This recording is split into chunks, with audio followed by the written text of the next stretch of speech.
Hello and welcome back to Nicholas Church for the second video in our summer series. This week we've got the Reverend Benjamin Perry from Middle Church in New York City, and he's going to talk to us about queer faith, queer people and queer spaces. Just like St. Nick's, Middle is a radically inclusive church, and we're really excited about what he's got to say on this topic. Welcome, Ben. Thank you. It's so great to have you with us, all the way from New York. To our little church in Leicester. Do you just want to take it away from here? I'll shut up and you can just go. Absolutely. So thank you so much to St. Nick's for having me here.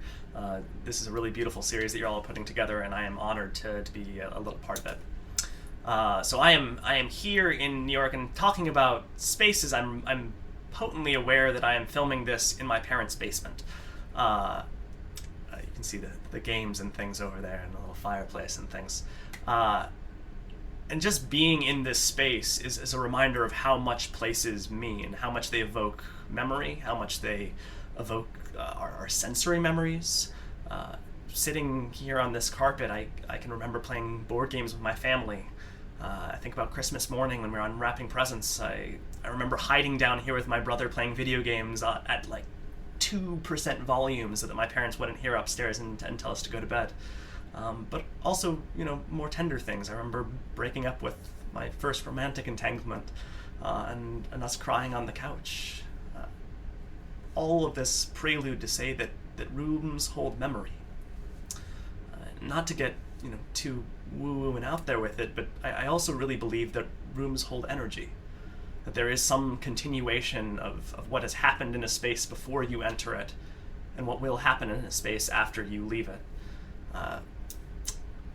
I don't know if I believe in ghosts, but I absolutely believe that I've been in, for example, prisons that have been closed down, and you can still feel the trauma that aches in the walls. I've been at places on the border, and you can feel the pain and the heartache that seems to be writ into the very fabric of the steel barricades. But on the converse side, place can also hold something holy. Spaces like St. Nick's, like Middle, can be imbued with the voices and echoes of people singing hymns for generations. In St. Nick's, literally centuries. There's something about sitting in places that connects us not to just who we are in this moment, but who we have been as people for generations before us, that also leads us into some understanding of who we are being called to come, who we are being called to be in the days to come. One of the things I want to talk to you about today is what happens when that sense of place is broken and shattered. Place is really important for queer people. In part because so many queer folks have been thrown out of places. I'm very lucky and fortunate and palpably aware of my fortune to be filming this video in my parents' basement with a family that loved and affirmed me when I came out and have been nothing but wonderful champions of exactly who God created me to be. But I know that is not the circumstances for so many of my queer friends. And so as a result, queer communities have often had to build place outside of places. Queer families, chosen families, have been created in no small part as a replacement of the physical places that are so naturally home to many heteronormative folks. I was with my queer chosen family last night, actually, and it was the first time we had gathered after the pandemic, and it was this beautiful reminder of the sanctuaries that we create in and among our bodies that transcend any physical place. And yet, at the same time, place is so powerfully and palpably important. This last December, the church that I serve, Middle Collegiate Church in New York City, burned to the ground in a catastrophic fire. It's still really hard for me to talk about. I was at the site this week, and just looking at the stones, the rubble on the ground, the walls that used to hold laughter and song, and fierce bravery and moral courage, and bold truths spoken into a world that didn't always want to hear them, and radical inclusion and welcome. To see those beautiful, beautiful gifts shattered in literal and figurative ashes on the ground is overwhelming.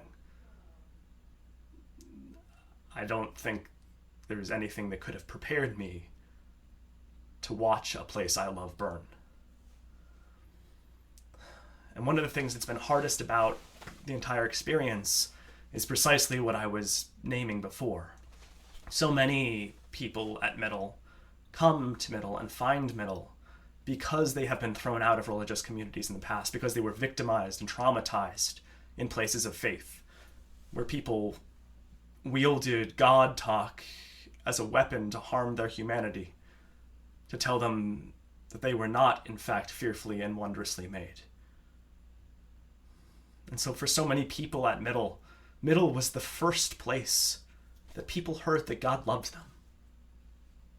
That God was not just okay with the wondrous passions that they had instilled inside of them, but actually celebrated that as a core part of who God was calling them to be. To have that place of refuge and safety, that new home for the homeless, destroyed, feels palpably cruel, particularly in a year filled with so much other trauma. It's interesting, I remember after the fire, there were people who, very well-intentioned, would tell me, it's okay, the building burned down, but the church is still alive, because the church is, in fact, the people and not the physical space. And as much as I understand that impetus to say, well, yes, the church is not a building, the church is a people, and I know that to be theologically true, when you're sitting amid the ashes of your burned down church, those words are not a kindness. They're a reminder of what you have lost. So I tried to be kind and gentle with people who I understood were trying to offer me something, some consolation amidst the inconsolable.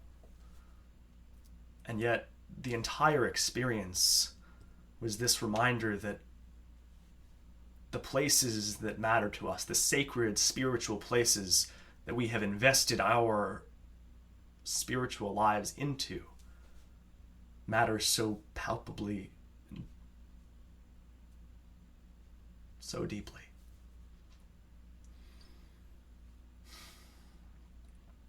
It's interesting, I've been going back and I've been rereading the Gospels. Occupational hazard.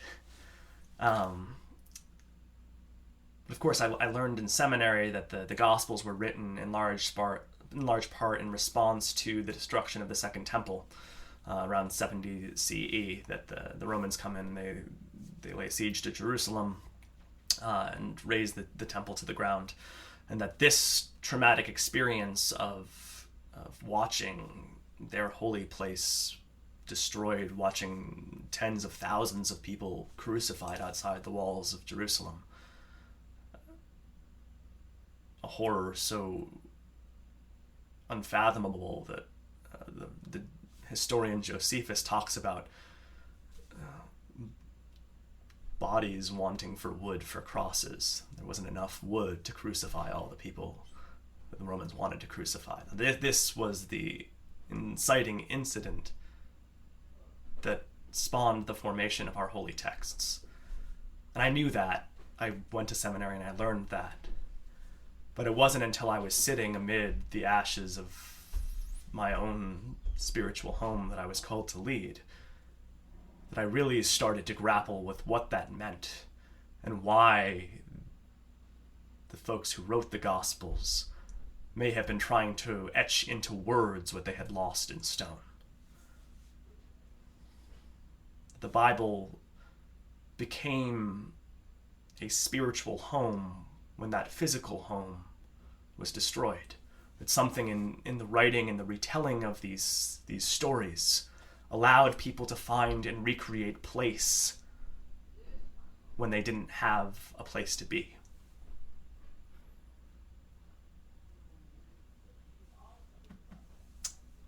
I want to talk a little bit about the history of my church too, because I think it also matters and informs the present. Middle was built. Well, this is actually one of the, I think the third or the fourth Middle church, but the Middle was founded in the 1630s, and the most recent building was built in the late 19th century, and it was a thriving congregation in sort of the earlier part of the century, and then around the turn of the century, when you had sort of mainline Christian decline in the U.S., the congregation got smaller and smaller until it was only, a handful of people worshiping in the late 70s. And a new minister came in right on the cusp of the AIDS crisis. And in that moment when in New York, and we're right in the East Village, which was this sort of the epicenter of the AIDS tragedy in New York City. And in this moment when other churches wouldn't offer funerals or pastoral care, when they wouldn't touch people with the virus, the minister Gordon Drott Middle made it his mission to offer a place, a home, a welcome, care for communities undergoing unimaginable trauma. And it wasn't just something that offered life-changing care to the folks experiencing and suffering and dying from AIDS. It resurrected the church as well.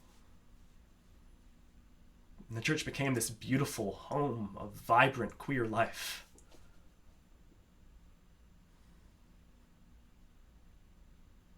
It grew and grew and got wilder and more radical as it continued to offer this vision of God's true call for radical welcome.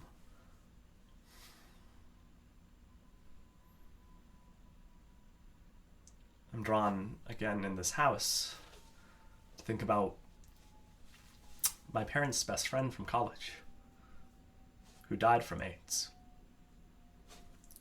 Someone who haunted our own house like a ghost, present in photographs, but not present in my life beyond the handful of photos of me playing piano on his lap when I was a very small child.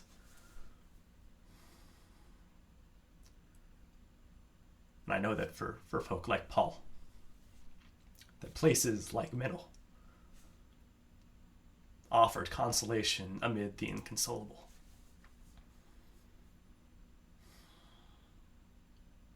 And so to see a place like that shattered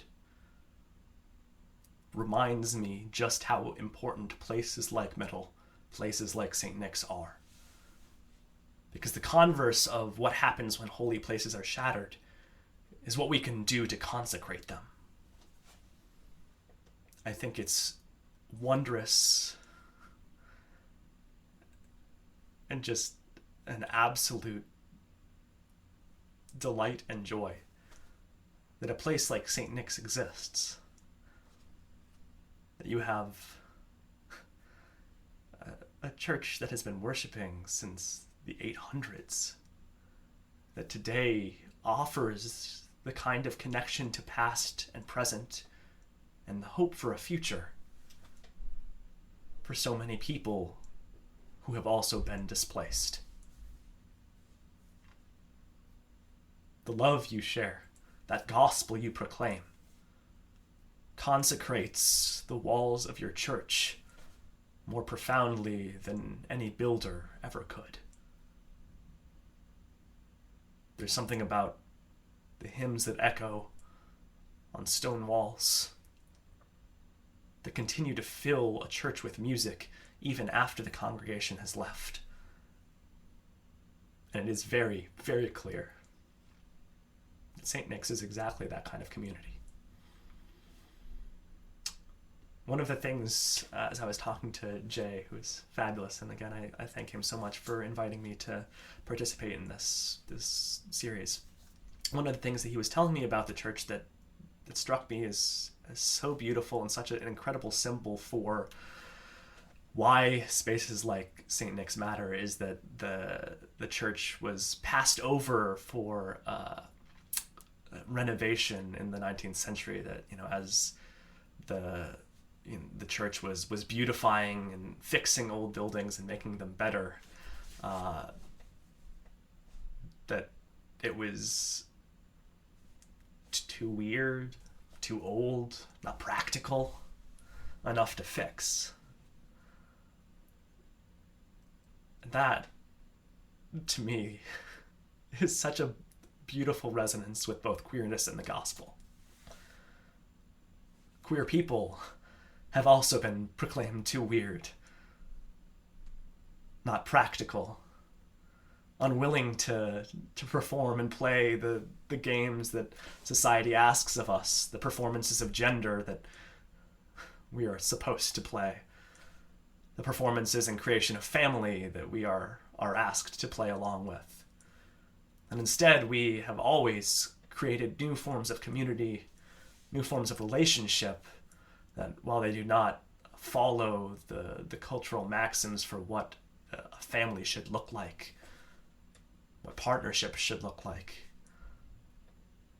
what community should look like, I think nevertheless is filled with the kind of radical love that is too often not found in spaces that are operating the way that society would like them to operate.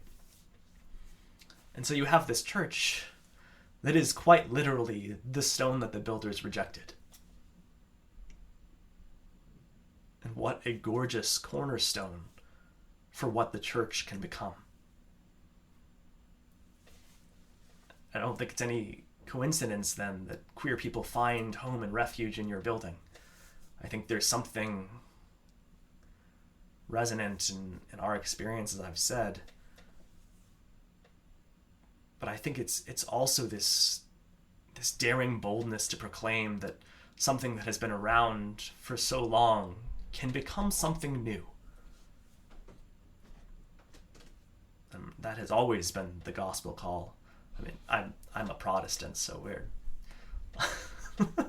all about shattering tradition. But even in more Anglican traditions with ties to the past that I think run deeper and have a resonance between the Book of Common Prayer and sort of liturgical traditions that are a little bit more, I think, beautifully not fixed but continuous. There still is this desire, this yearning to make faith new, always, to find new articulations of God that speak and better glorify that majesty that always lies just a little bit beyond our words, to find new ways of being church that make that table we share just a little bit longer, that offer bread and cup to people who have always had it placed just a little bit outside of their reach.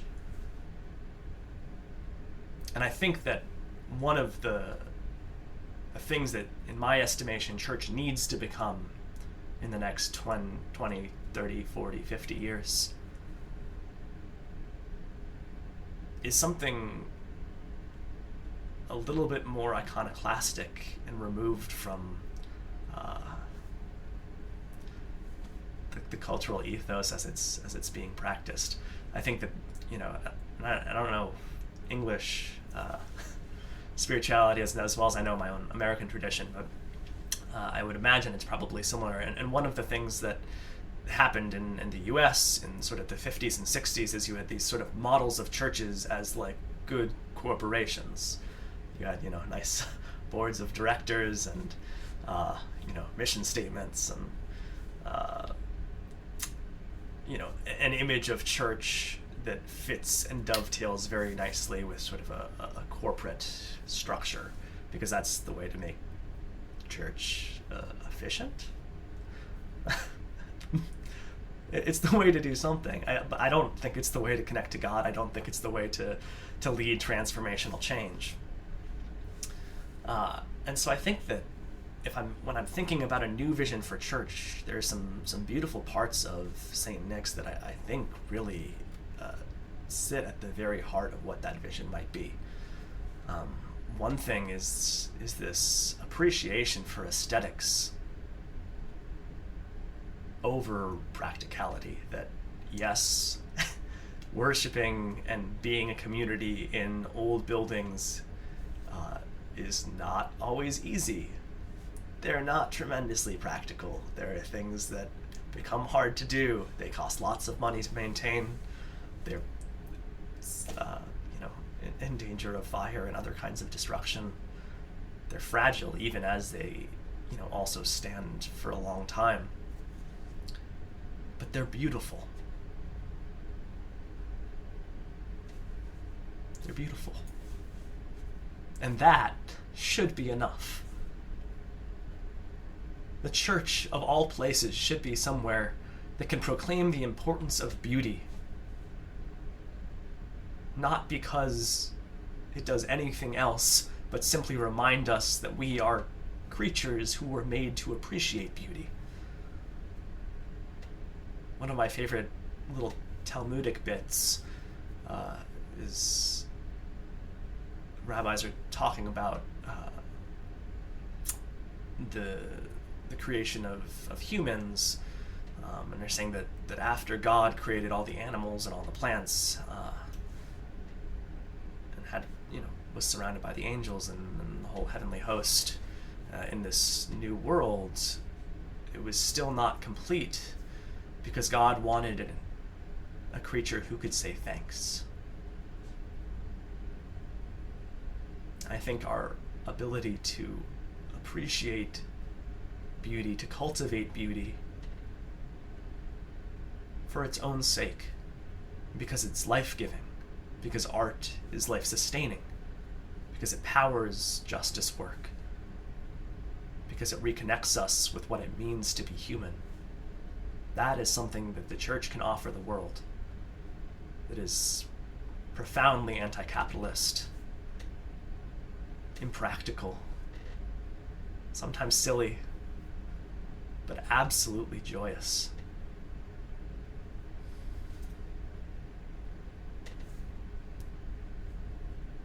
One of the other things that I think that St. Nick's embodies in its building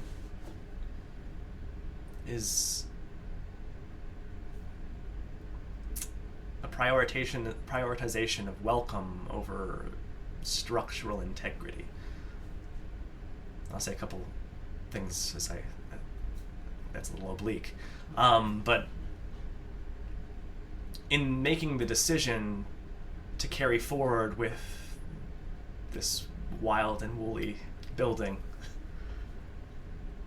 that is not always practical and, no doubt has some spots in the roof that need patching and bits that need shining up.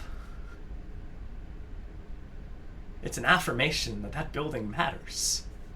That just because it is a little bit, worse for wear in parts, doesn't mean that it should be abandoned. It should be cast aside.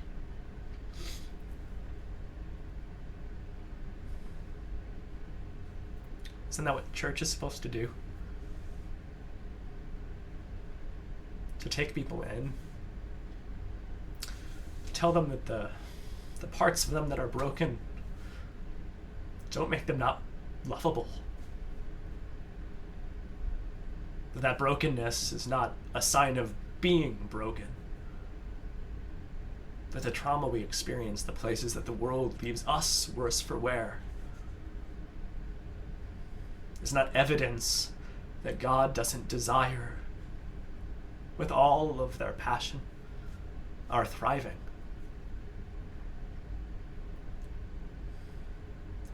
So I think to have a building that affirms in its very stones that this is a place that cares about the totality of things,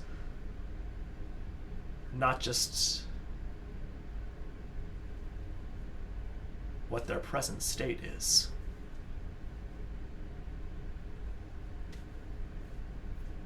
That's the gospel for me, man.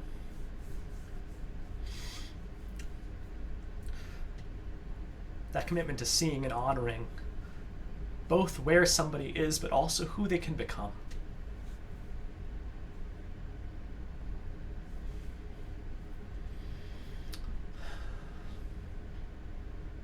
So for all these reasons, I think that St. Nick's has this incredible opportunity to be that vision of a church that transcends the culture in which it's surrounded.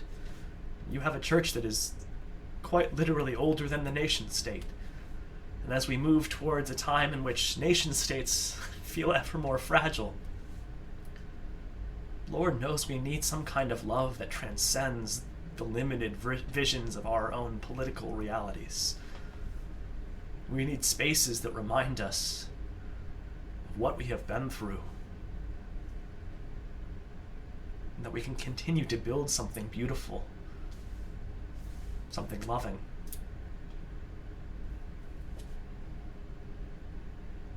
But that is what humans have always done.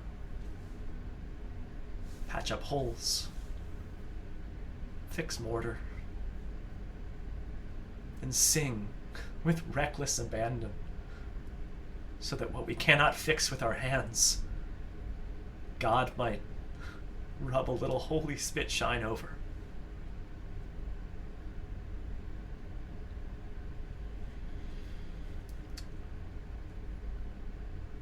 But as somebody who is, again, helping serve a church that is literally a pile of bricks on the ground right now, I know that this work can't be done without resources. And so I would just say, don't ever take for granted the home you find yourself in. There are so few beautiful buildings. Some of the buildings that we're building were beautiful now sit smoldering on the ground. So know what you have and take care of it. God calls us to be stewards with what resources we have. So whatever you're able to contribute to the continuation of this beautiful space, know that it is a gift that transcends your moment within its walls. It's an honoring of all the people who have passed through that space before you. And it's a promise that future generations will be able to walk through those doors and be told that they are welcome, that they belong, that they will be able to see themselves in a building that reflects their own beauty, which tells them that whatever wear and tear they carry does not detract from it.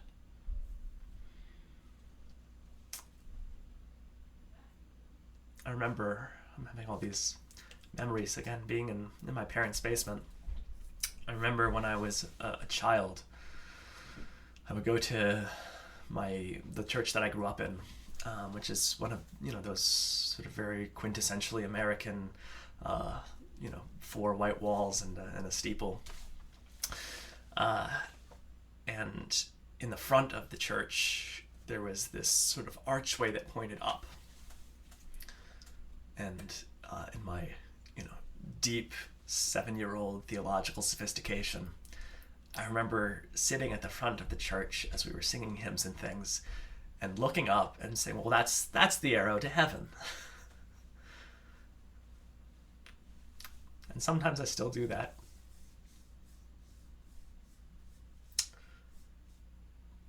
when I sit in holy spaces.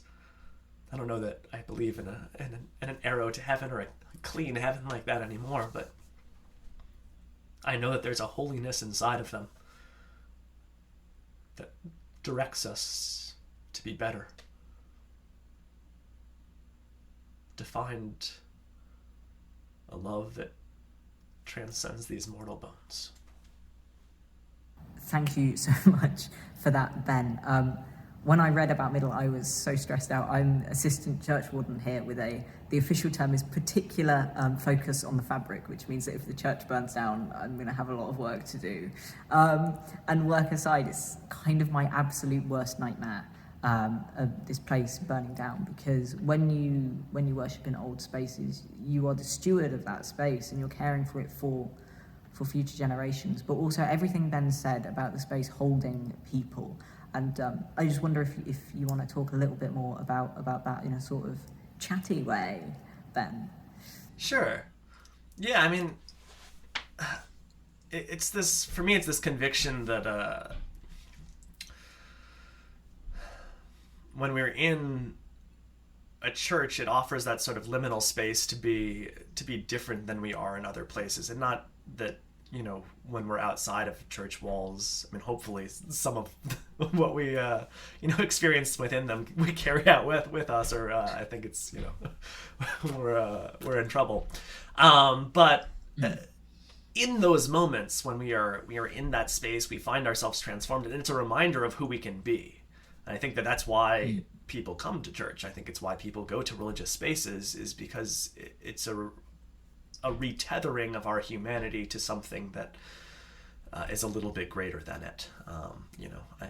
I like to call that God. People call it all sorts of things. But I think it's this reminder that when we sit in a space and we hear beautiful hymns echo off the walls, when we watch dance or are moved to tears by a particularly beautiful prayer, that in that emotional ecstasy, we are connected not only to the people who have come before us in that space, and the people who will come after us, but we're connected to ourselves.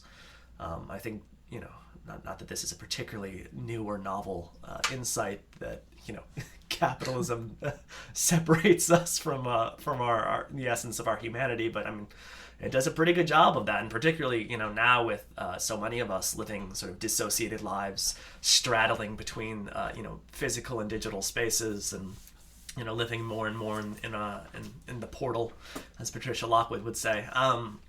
That opportunity to sit and to be human, and to appreciate beauty and love and kindness, to be reminded of God's call for building a just world.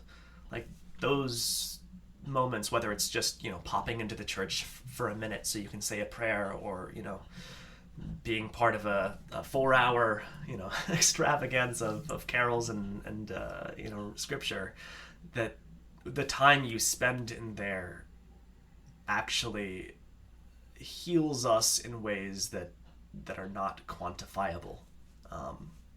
I think that's one of the reasons why religion has sort of a diseasy relationship with modern culture. Why people who look at old buildings and say, well, those can't stand like this. This is not practical. Why there's that sort of friction is because there aren't neat ways to measure the kinds of growth that we experience when we sit and sing a hymn in a space surrounded by other voices in harmony. Like, that's not something that you can easily quantify, but for anybody who has lived that experience, they know that it profoundly changes us. I think that's really beautiful. And if we go back to what you were saying about St. Nick's being not very practical, which is a very fair thing to say, we're not. We believe in holy chaos here, and living a faith that's maybe not practical, but certainly beautiful. And I think that says a lot about queer people. I often, as a poet, often talk about queer people and queer bodies being cathedrals, because of a lot of what you said about how they're impractical, they're rebuilt, and they connect us. Do you want to talk a little bit more about that? Yeah, I'd love to. Yeah, I find my own sexuality to be very impractical. A mood. It would have been far easier if I had grown up and been like, I like girls and I'm gonna have 4 children, and I would have fewer problems. No, I wouldn't though. I would have different problems. And I think that one of the things that about queer identity that is really powerful is that need to understand oneself. That like we're not handed a manual. I was like leading a queer group at Middle recently, and we were talking about how when you are first coming out, and not so much like when you're very young and you recognize in yourself, well, I don't think that I feel the way that all these other people are feeling. It's like this very strange experience of feeling like you're the first queer person. I remember, being like 7 or 8 and being like, well, definitely attracted to boys. and knowing, because I live in the world, that was not the way that we should be going about our business in life. Particularly I grew up in the 90s, which, we were doing a little bit better, but we're still definitely not there. Not that we are now either. I remember recognizing sort of the nascent development of my bisexuality, or pansexuality. I don't have a good word. I use queer a lot because I find I find the words difficult. And again, like I think that difficult naming. I mean, I've been thinking about my own sexuality for 20 something years, and I still have difficult times putting words onto it and being able to like really clearly define like what exactly is my gender, what exactly is my my sexuality. And it's because it oftentimes finds like these amorphous patches where I'm not 100% clear on it myself, and so it becomes very difficult to talk about with any kind of definition and clarity. And that is not practical. That is not useful. It's not that doesn't make it easier to live one's life, but it is an impetus, if you follow it, towards a pursuit of truth. And I think that is a religious experience, that desire to know what is true, even if it leads us places that are not as simple and cut and dry. And that, in fact, the truths that we find that are not simple are actually the real truths, because those simple truths were never actually truths at all. I think that in terms of embodied experience of queer impracticality is something that I certainly find. And I think that when that's reflected in religious spaces, it can do really, really beautiful and amazing things. It's one of the reasons why I think, queer people and queer communities are absolutely, talk about, the stone that the builder rejected becoming the cornerstone. Like that we represent some of the best hope for the church, because we embody the expansiveness of God in all of our weirdness and complexity in ways that, if the church pretends that we can simply, think about gender in a binary, or think about sexuality in neat little boxes, we're not obviously getting a good read on the human condition, and thereby are clearly not seeing God clearly either. And so I think that one of the beautiful blessings that the queer people bring churches is the ways that we problematize and complexify spaces that were once neat and clean. That's amazing, and it really links back to what we had last week. We had a discussion, a talk by our ornithologist in residence, which is a new thing we're trying out, Dr. Alexander Bond, who talked about queerness in science and how queer scientists, and by extension all queer people, are better posed to change the world. He works in plastic science and plastic pollution and how that affects sea life, particularly birds, obviously ornithologist. And he talked about how queer people, because of our queer perspective and the way in which we see the world and have lived our lives, are far better placed to save the world and do the science and the living that needs to be done. I really think what you're saying there really speaks into that. Yeah, I mean, one of the books that I love and just proselytize for, apart from the Bible, is Jack Halberstam's The Queer Art of Failure, which is this beautiful, beautiful little book about how queer people, because we have been historically cast out of cultural narratives of success, are actually better disposed, particularly in this moment as so many of those systems are falling down around us, to fail and to fail better, to paraphrase Beckett, that by embracing narratives of failure, we are able to reclaim some of the wonderful anarchy of childhood before we are, told to embrace, what it looks like to win. And I think that, when I think about the Bible, when I think about who wrote the Bible, it was not written by people who were particularly successful in any definition of the word. It was written by refugees, by people whose nation state was constantly in a state of disarray from being destroyed by its neighbors. And it was precisely in that moment of failure that they were able to find and to write and to think about new ways of being that created beautiful, meaningful, life-changing community in and amidst that failure.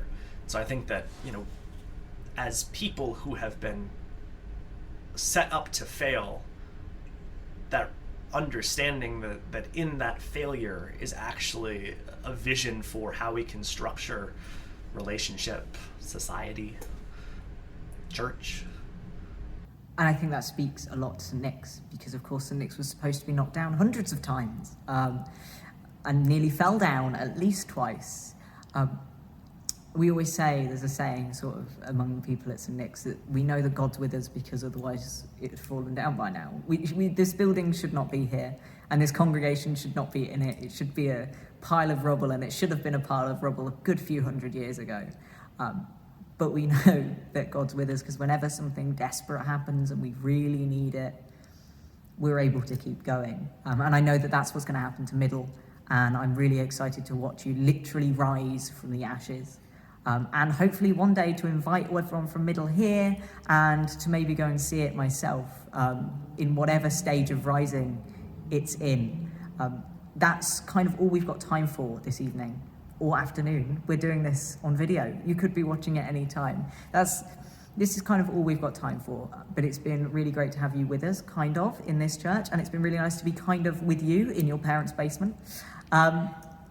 And I really hope, to the people watching this, that you watch the previous video and the ones that are about to come. We've got Florence Schechter from the Vagina Museum, who's going to talk about vaginas within Christianity in the 1,142 years that this church has been standing, and how that vision has changed. So I really hope you can join us for that. If you want to donate to either St. Nick's or to Middle Church to help us keep going and to help them rebuild, I'm going to put some links in the description of this video for you to go to. And if you're in either New York or in Leicester, very separate places, you are more than welcome to come and visit either of us anytime. We'd be really glad to see you, and I'm sure Ben feels exactly the same. Absolutely. And thank you so much again for inviting me to be part of this series and to talk with you all. It's been an honor. It was an absolute pleasure to have you on. I couldn't have thought of the series without you. As soon as I saw Middle and what happened there, and what you were all doing, it so relates to what we do here at St. Nick's. And so there was no way we weren't going to have you on. To everyone watching, I hope to see you next time. Goodbye.